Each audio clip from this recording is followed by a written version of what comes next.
Hello বন্ধুরা, তোমরা সবাই কেমন আছো? আশা করছি সবাই ভালো আছো। আমিও খুব ভালো আছি।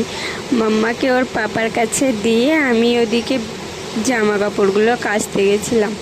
জামা কাপড়গুলো কেচে এসে নিচে মাম্মাকে বিছানা করে দিয়েছিলাম। ও নিচে খেলছিল আর আমি ওদিকে ওপরে ওর জন্য খাবার বানাতে দিয়েছি। আর উপরে থাকলে তো ওর পাপা ঘুমিয়ে পড়েছে, নাইট করে এসছে তো ঘুমিয়ে পড়েছে। ওর পাপাকে তুলে দেবে বলে নিচে ওকে বিছানা করে দিয়েছি। ও নিচে খেলছিল, ওই ক্লিপটা নিয়ে খেলছে, গালে দিচ্ছে, ফেলছে, এরকম করছে।